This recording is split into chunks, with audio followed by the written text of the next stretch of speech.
Ohm's law के हिसाब से यहाँ पर वोल्टेज ओम्स लॉ के हिसाब से यहाँ पे वोल्टेज को थोड़ा डिफरेंट कलर दे देते हैं। ये वोल्टेज ठीक है, वोल्टेज इक्वल टू क्या होगा, voltage equal to resistance multiply with current, resistance multiply with current. तो R into I equal to क्या होगा, V होगा। ये ओम्स लॉ से आता था। बस अब देखिएगा, आपको एक चीज और पता होगी कि अगर मुझे वोल्टेज और इस कैपेसिटेंस का मल्टीप्लाई कर दूं तो क्या मिलेगा, वोल्टेज और कैपेसिटेंस का मल्टीप्लाई कर दूं तो मुझे मिलेगा चार्ज। क्या मिलेगा मुझे, charge. Q equal to CV। कहां से आया हमने, ये पूरा का पूरा हमने कैपेसिटेंस के अंदर देखा। इंडक्टेंस के अंदर क्या देखा हमने, इंडक्टेंस के अंदर देखा कि करंट का मल्टीप्लाई अगर मैं इंडक्टेंस से कर दूं तो मुझे क्या मिलेगा फ्लक्स लिंकेज। क्या मिलेगा, दैट इज साइड, इसी को बोलते हैं N∅। ठीक है, तो आपको पता होगा L इक्वल टू क्या है ना, L equal to N∅ divided by current. तो करंट का मल्टीप्लाई अगर इंडक्टेंस में कर दूं तो N∅ मिलता है ना, ये देखिए L equal to N∅ by I, तो L into I तो N∅ मिल गया है ना, याद है सारे रिलेशन। तो इसी ट्री पे सारे फॉर्मूले बनाऊंगा अभी मैं, है ना। चलिए, उसके बाद हमने पढ़ा पावर के बारे में पढ़ा। पावर के बारे में ये पढ़ा कि अगर मैं वोल्टेज और करंट दोनों का मल्टीप्लाई कर दूं तो क्या मिलता है मुझे, यहाँ पे मिलता है power, that is voltage into current. ठीक है, वोल्टेज इनटू करंट। एक पावर और मिलता है मुझे, जिसमें मैं करंट को एक बार और मल्टीप्लाई कर दूं, मतलब दो बार करंट को मल्टीप्लाई कर दूं, I into I,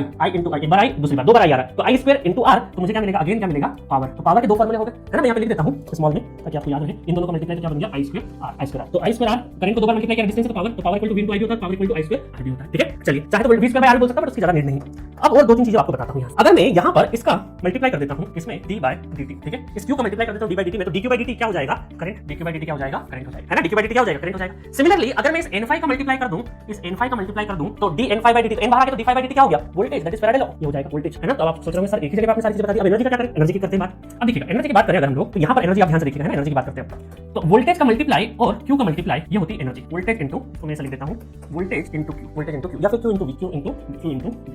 अब आप बोलोगे q इनटू v तो एनर्जी हमने सुनी नहीं, अभी बता देता हूँ आपको। आपने ये तो सुना होगा हाफ CV स्क्वायर, सुना है, इक्वल टू क्या हो गया, W एनर्जी। और इसको मैं ऐसा लिख सकता हूँ C इनटू V, और ये 2 का मल्टीप्लाई इधर कर दूं, और C इनटू V क्या हो जाएगा, चार्ज, तो Q into V equal to 2 times of W, ऐसा लिख सकता हूँ। तो क्या मैं इसको ऐसा बोल दूं, तो ये कौन सी energy, 2 into W, that is, है ना, Q इनटू V क्या हो गया, 2 टाइम्स ऑफ एनर्जी, है ना। फॉर्मूला किस तरीके से मैंने मॉडिफाई किया। सिमिलरली यहाँ पर मुझे अगर इस साइड में एनर्जी लिखना हो, इस साइड में एनर्जी लिखना हो, तो करंट और इसका अगर मैं मल्टीप्लाई कर दूं, साई का, करंट और साई का अगर मैं मल्टीप्लाई कर दूं, तो Sai into I that is 2 times of energy, inductor वाली एनर्जी, है ना। या कैपेसिटेंस वाली मैंने ई कर दिया, इसी कर लो, कोई बात नहीं है। ये कैसा आया, इसको भी बता देता हूं, half Li square that is WL, 2 multiply कर देते हैं L इनटू I और 2WL, तो ये कितना हो जाएगा, L इनटू I क्या हो जाएगा, फ्लक्स लिंकेज, तो Sai into I that is 2 times of WL। ठीक है, मजा आया आपको। तो देखो इस पूरे ग्राफ पे, इस पूरे ट्री पे सारे फॉर्मूले समा गए। तो हम लोगों ने किस-किस को देखा, हमने रेजिस्टेंस, कैपेसिटेंस और इंडक्टेंस, तीनों फंडामेंटल एलिमेंट से जुड़े हुए सारे फॉर्मूले देख लिए, चाहे वो एनर्जी के हो, चाहे हमारे ओम्स लॉ हो, फैराडे लॉ हो, हमारा जितना भी कैपेसिटेंस का चार्ज वाला हो, इंडक्टेंस फ्लक्स लिंकेज वाला हो, एनर्जी हो, इलेक्ट्रोस्टैटिक एनर्जी हो, मैग्नेटिक एनर्जी हो, लॉस एनर्जी हो, I square R into time कर दोगे तो लॉस एनर्जी आ जाएगा। ठीक है, तो सारी चीजें अभी तक जो भी नेटवर्क थ्योरी में था वो मैंने सारा का सारा इस ट्री पे बता दिया।